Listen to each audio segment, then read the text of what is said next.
Le répertoire du culte, mesdames et messieurs, c'est pratiquement la chose la plus importante aussi au sein d'une église quand il faut parler d'un culte proprement dit. Et donc, nous allons aujourd'hui parler autour de cette question. Le répertoire d'un culte, allez, ça divise plusieurs fidèles aujourd'hui au sein de nos églises lors d'un culte. Il y en a qui disent que c'est la musique de l'ancienne génération. Il y en a qui estiment que c'est l'actuelle musique qui n'est pas sacrée, qui n'est pas inspirante, qui ne nous amène pas vers le trône, qui ne nous approche pas du Seigneur. Et donc, autour de cette question, nous allons échanger avec le conducteur des cultes, Chris Kabongo, qui nous fait une fois de plus l'honneur et le plaisir d'être sur ce plateau. Frère Chris, bonjour et bienvenue. Merci beaucoup, Papa Arsène. L'honneur est partagé en tout cas.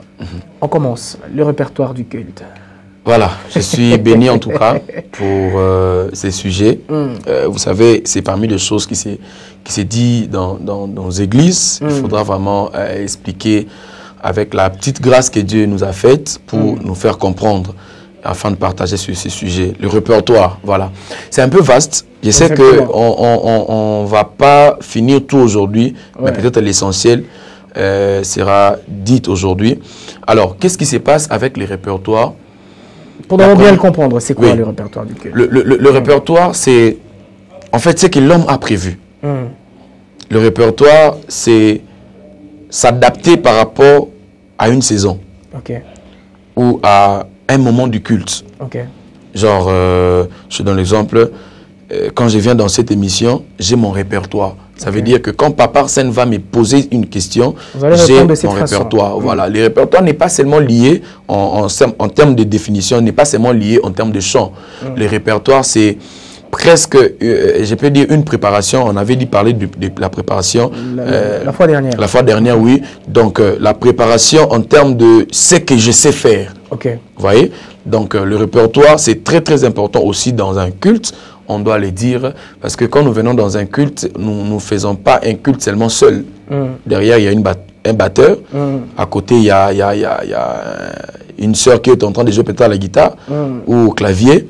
Mais avec le répertoire, ça nous permet d'être en synchro. En synchro, voilà. Merci beaucoup pour les mots. Ça nous permet d'être en synchro. Ils savent déjà que non, le frère Chris, il a un répertoire un peu avec des tonalités élevées. Donc, même si je ne le regardais pas, parce que nous avons déjà un répertoire, il sait que, bon, avec ces chants, ça peut se jouer ainsi. Vous voyez? Donc, le répertoire est beaucoup plus lié à tout ce qui est artistique. La fois dernière, on a parlé de beaucoup plus spirituel. La préparation spirituelle, la soif et tout, on a compris. Mais quand on parle maintenant du répertoire, c'est beaucoup plus tout ce qui est artistique. Tout ce qui est chant, tout ce qui est enchaînement, donc c'est ça même les répertoires. Voilà. Alors, allez, j'aimerais qu'on parlait un peu plus autour de ce qui est pratique, au lieu qu'on rentre dans la technique, puisque là, on va se perdre. Voilà. Quels sont les critères sur base desquels les conducteurs d'une chorale, ou sinon le président d'un groupe de louanges, met en jeu pour choisir tel chant et non pas tel autre? Voilà. Tout à l'heure, j'étais en train de dire, Papa Arsène, c'est que ça dépend beaucoup plus de l'artistique. Mais avec votre question, ça me pousse à dire que là, ça prend pas seulement l'artistique, mais même les spirituels entrent en jeu. Exactement. Parce qu'on doit se dire une vérité. Aujourd'hui, dans l'église, là, je vais aussi parler aux conducteurs de culte ou aux présidents qui choisissent les chants. En réalité, la capacité, tu as déjà. D'exécuter un chant. Voilà, la capacité tu as déjà. Pourquoi? Parce que la personne qui choisit un conducteur ou un président d'une chorale, ce n'est pas l'homme lui-même ou le pasteur. Là, j'aimerais parler aux personnes qui nous dirigeons. Oh non, le président, là, les chants qu'il choisit, pas comme il y a Zaman et tout. On doit se dire que la personne qui met, cette personne-là, sorry pour la tautologie, ce n'est pas le pasteur. Ou c'est pas lui-même l'homme, c'est Dieu. Je m'explique. Exactement. C'est Dieu, et ce qui fait que toutes les choses que la personne va choisir, ce n'est pas cette personne-là qui a choisi, en fait. C'est la personne qui l'a mandaté. C'est la personne du Saint-Esprit. Donc, le choix ne doit pas être quelque chose qui est lié à l'expérience. Le choix doit être quelque chose qui est lié aux besoins de l'assemblée. Dans le sens où le Saint-Esprit s'est dit que, non, aujourd'hui, j'ai besoin que le peuple puisse célébrer Dieu, puisse louer Dieu. Vous allez remarquer que même le conducteur de culte, tout ce qu'il est en train de faire, c'est choisir que le chant qui célèbre Dieu. Même lui, le conducteur, doit être surpris. La fois passée, on a parlé de la préparation. Les conducteurs de culte préparent les cultes avant les cultes. Mais par rapport au choix ou au répertoire, ça, c'est quelque chose qui n'est pas avant les cultes. Le choix des titres, c'est pendant le culte? Oui, ça doit être pendant les cultes. Et maintenant, les séances de répétition, il faudra alors les bannir. Voilà, c'est quelque chose... Papa Arsène, j'aime vos questions, ça semble être compliqué, mais ça permet à ce que quelqu'un puisse comprendre le pourquoi même on est là. Exactement. Pourquoi Alpha Omega, on parle de ça. Exactement. Alors, qu'est-ce qui se passe? C'est que la part de l'homme, c'est d'avoir un répertoire bombé. Pourquoi je parle bombé? Je ne parle pas seulement d'un répertoire tout court, je parle d'un répertoire bombé dans le sens où tu dois avoir, je donne l'exemple, si dans un culte nous allons chanter 2 chansons, toi tu te prépares avec 20 chansons. Ok. C'est ça même la partie répétition. Okay. On peut répéter, on peut savoir que non, telle sœur Foulani, elle fait très bien l'alto avec cette chanson. Okay. Quand on chante j'irai là-bas, telle sœur n'arrive pas à monter, et donc on doit la mettre dans l'alto. C'est ça même l'importance de répéter et avoir un répertoire de 20 chants. Mais pourquoi j'ai dit que le répertoire, un conducteur de culte doit avoir sur place, c'est là maintenant l'aspect où ça devient un peu spirituel. Où nous ne devons pas maintenant faire la religion. Dans nos cultes aujourd'hui, la religion c'est dans le sens où, parce que hier à la répétition, on a fait gérer là-bas et puis on était entré dans ça, Papa Arsène était venu, nous a fait la louange et puis un peu après. Mais dans la liturgie. Oui, ça dans un culte, un conducteur de culte ne doit pas respecter. Je n'ai pas dit que vous devez mettre à côté ce que vous préparez. Non, là, c'est comme si on va commencer à se contredire. Non, je ne me contredis pas. Mais c'est juste que j'aimerais vous faire comprendre que par rapport au répertoire, un conducteur de culte ne dépend plus de ce qu'il a fait, mais il dépend du Saint-Esprit. C'est que l'Esprit lui dit de faire à l'instant même du culte. Voilà, Papa Arsène, ici, c'est à savoir que le Saint-Esprit, il vient prendre, où il inspire le conducteur de culte par rapport à ce qu'il connaît. Ok, donc le Saint-Esprit ne t'inspire pas sur ce que tu ne connais pas. Voilà. Donc si dans nos répétitions, on n'a jamais répété « J'irai là-bas », même si le Saint-Esprit me disait, oui, plutôt, il avait besoin de me conduire par rapport à ces chants, dans mon répertoire, ça bloque. Donc, ce qui fait que le Saint-Esprit vient puiser dans ce que l'homme ou le conducteur de culte a déjà.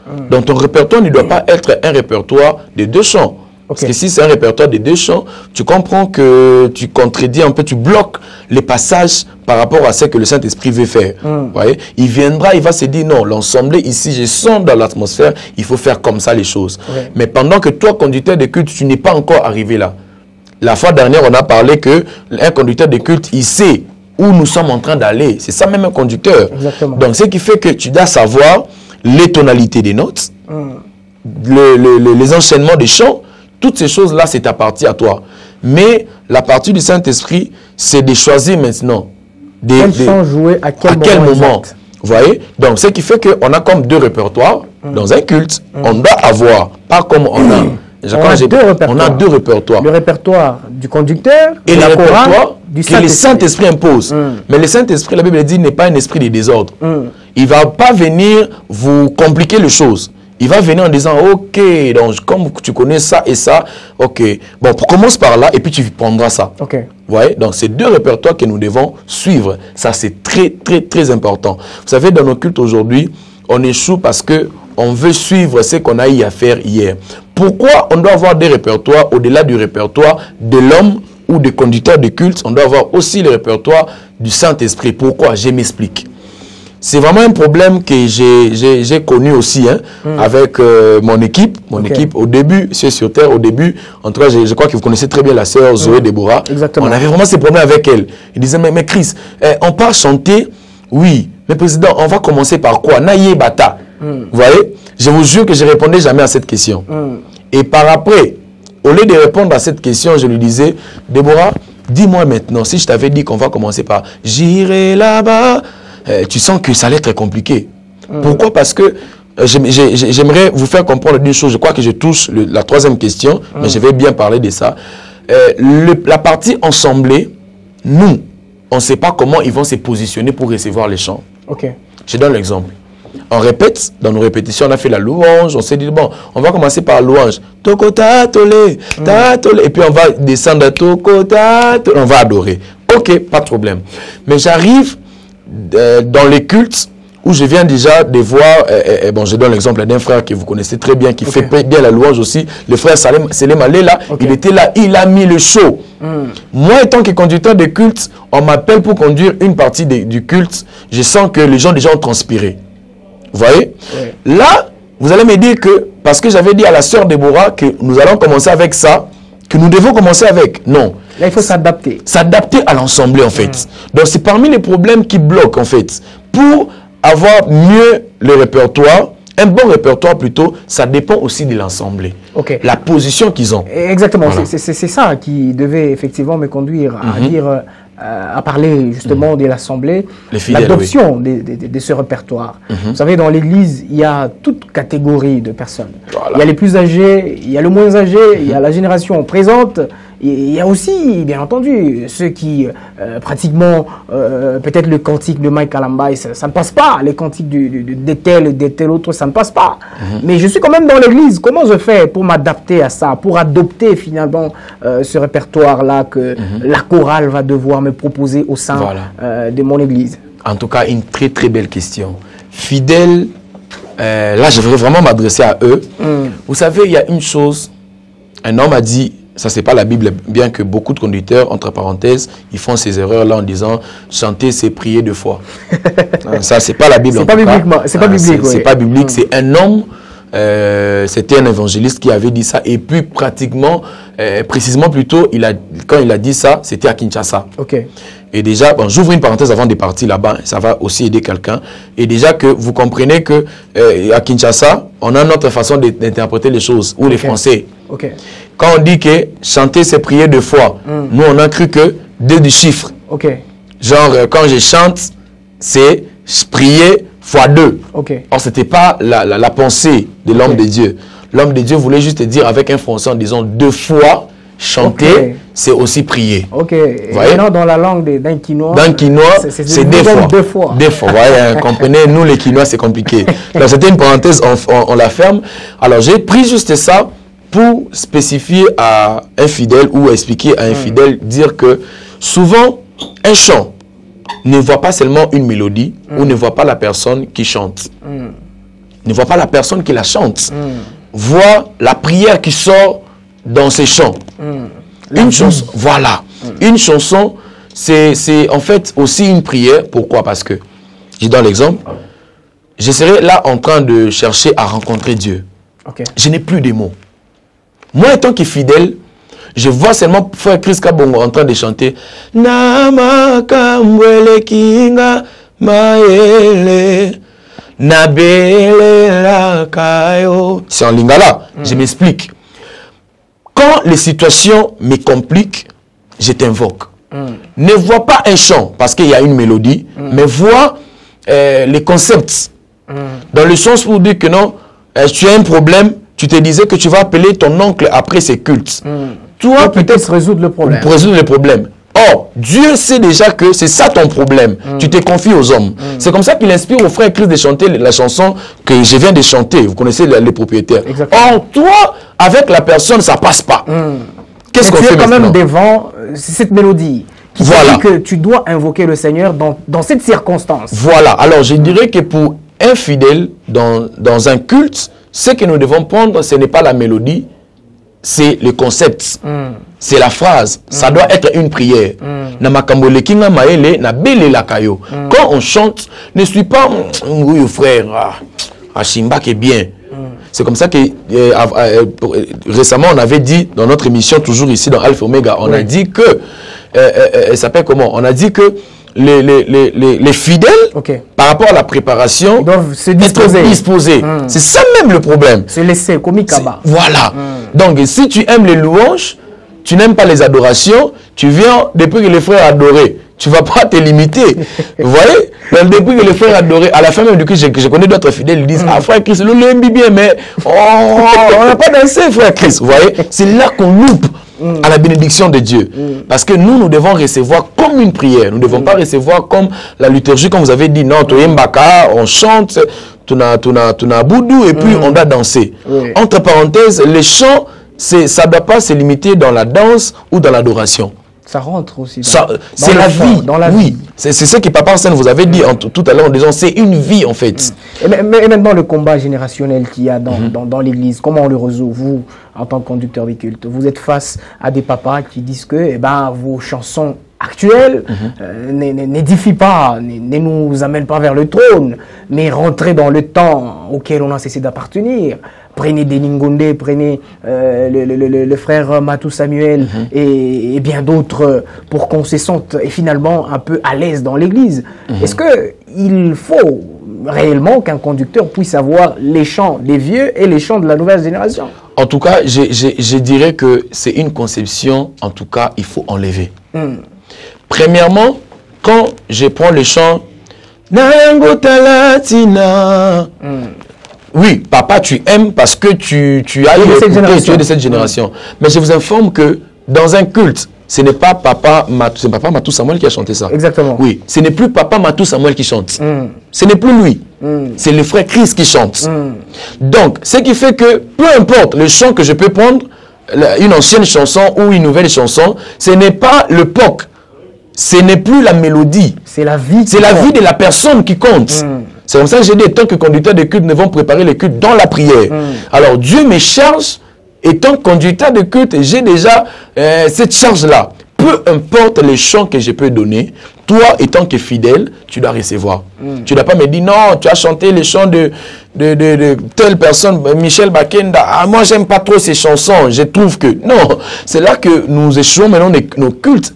Parce que là, c'était plus les frères Michel Bakenda. Et pour votre information, lui, c'est juste un instrument par lequel Dieu est passé pour inspirer un chant. Alors, quand le frère Christ chante ça, ce n'est plus le chant du frère Michel Bakenda. Je peux dire que c'est le chant du frère Christ que Dieu a donné au frère Michel Bakenda. Et finalement, vous donnez beaucoup d'importance à la musique lors d'un culte. Voilà. Parlez-nous d'abord de cette place-là qu'elle occupe finalement dans la musique. Très important. Dans le culte plutôt. Dans un culte, en tout cas, la musique a un rôle à jouer. Et c'est très important de souligner que la musique, j'aime ce que je vais dire, la musique en fait ne touche pas l'esprit. La musique ne touche pas le corps. La musique touche l'âme. Ça, il faudra d'abord se le dire. Or, l'âme et l'esprit, souvent, il y a un problème. Dans l'âme, c'est là où il y a les sentiments. Dans l'esprit, c'est là où le Saint-Esprit, d'ailleurs, il passe dans nos esprits. L'homme. Oui, c'est ça même l'homme. L'homme, c'est l'esprit. En réalité, dans l'homme, c'est l'esprit. Voilà. Alors, l'âme, c'est là où c'est le dépôt des sentiments. Alors, qu'est-ce qui se passe? C'est que la plupart des gens, quand nous venons dans un culte, nous avons des problèmes, nous avons des soucis. Alors, alors nous avons des soucis. Alors, du coup, ça ne permet pas à ce que l'âme d'une personne soit connectée, puisse laisser la place à l'esprit. C'est comme ça que la musique... Il est beaucoup plus fié à ce souci. Voilà. C'est comme ça que la musique, elle vient, beaucoup de gens, et peut-être je scandalise d'autres personnes, ils pensaient que quand on chante, c'est pour toucher l'esprit. Non, la musique, on ne touche pas l'esprit. La musique, on touche d'abord l'âme. Mais c'est l'âme, maintenant, quand elle est touchée, elle laisse la place à l'esprit de travailler. Comprenez? Donc, ce qui fait que la musique est très, très, très importante dans un culte. Je donne l'exemple. Dans la Bible dit que c'est David qui jouait à la harpe. Entre parenthèses, la musique, ce n'est pas seulement les chants. La musique, c'est l'art de combiner les sons d'une manière agréable. Donc, il y a quelqu'un qui a ajouté pour celui qui l'entend. Voilà. Quand vous allez en Corée, est-ce que vous chantez ici chez nous quand c'est pas agréable? Voilà, c'est compliqué. Ouais, c'est pour celui qui... Il y a effectivement raison entre parenthèses. Mais vous comprenez que dans un culte, tu n'es pas seulement obligé de chanter. Même avec les fonds du piano. On l'a vécu ici à Lubumbashi avec papa Joël Kabou, écoute, chapeau à lui. Exactement. Quand il prend les claviers, il n'a pas aussi une très belle voix, ça il le sait, on a toujours partagé avec lui, une très très belle voix, plus que peut-être d'autres personnes, mais avec le fond du piano, ça peut toucher les gens. Dites-vous, Est-ce que quand on joue au piano, il y a un style des gens pour dire que non, c'est ancien, c'est nouveau? Non. Vous comprenez que cette musique touche l'âme et l'âme permet à ce que l'esprit soit connecté. Donc la musique a vraiment un rôle à jouer dans un culte très très important. Alors Frère Chris, avec vous, nous retenons donc le répertoire, le conducteur, ou sinon le chantre doit préparer plusieurs cantiques avant justement les cultes. Mais quand il arrive dans le culte, c'est le moment où il se laisse guider par le Seigneur. Le Saint-Esprit. Et donc l'alignement ne vient pas d'un artiste. L'alignement, puisque c'était pratiquement l'une des questions que je devrais vous poser, l'alignement de titres des cantiques vient principalement des dieux. Du Saint-Esprit. Le Saint-Esprit, c'est lui qui doit nous donner ça. Alors, celui qui nous suit, qui a l'habitude d'aligner, ça signifie qu'il n'a jamais laissé la place au Saint-Esprit de pouvoir aligner. Oui, et non à la fois. Parce que tu peux te dire que quand tu alignes, souvent le Saint-Esprit, il peut venir, il respecte ce que tu as fait. Je ne suis pas contre. C'est comme ça que j'ai dit oui et non à la fois. Donc, ce qui fait que quand le Saint-Esprit, il vient prendre ce que toi tu as déjà fait par rapport à ton alignement, des fois, le Saint-Esprit reçoit cela, il communique la façon dont tu as reçu la chose et il communique à l'assemblée. Donc, ce qui veut dire que c'est bon, il a adopté ce que tu as déjà reçu. Vous comprenez? Donc, il a adopté ce que tu as reçu. Donc, je dirais aussi non, dans le sens où, à deux fois, il t'impose un rythme à suivre. Il te dit que, non, en tout cas, tu avais commencé par la louange, et tu dois finir par l'adoration, et tu dois finir par ça. Il te dit que non, commence par ça, et tu finiras par la louange. Si toi, tu es toujours derrière ton répertoire, ce qui veut dire, bien et bien dans les seigneurs, tu tapes à côté, tu passes à côté. Parce que le Saint-Esprit, entre parenthèses, j'aime cette phrase que je vais dire, le Saint-Esprit ne doit pas être derrière ton répertoire. Le Saint-Esprit doit être devant ton répertoire. Parce que c'est lui qui connaît le cœur ou le besoin de l'assemblée. Ce n'est pas toi qui connais cela. Récemment, on a dit que le conducteur de culte, lui, il sait où est-ce qu'il part avec les gens. La destination, il sait. Un conducteur de culte, il sait. Mais là où les fidèles vont descendre, il ne sait pas. Là où les fidèles vont descendre, il ne sait pas. Donc, ce qui fait que toi qui conduis les cultes avec un répertoire, en tout cas, il faut laisser la place au Saint-Esprit. Allez, Frère Chris Kabongo, merci beaucoup d'être passé.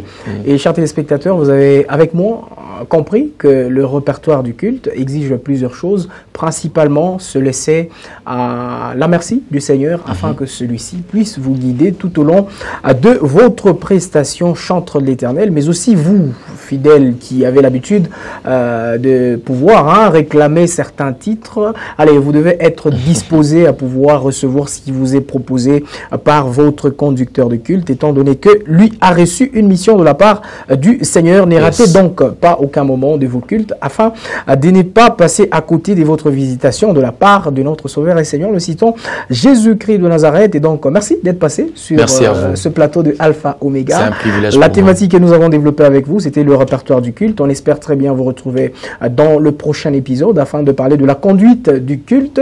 Au revoir et à la prochaine.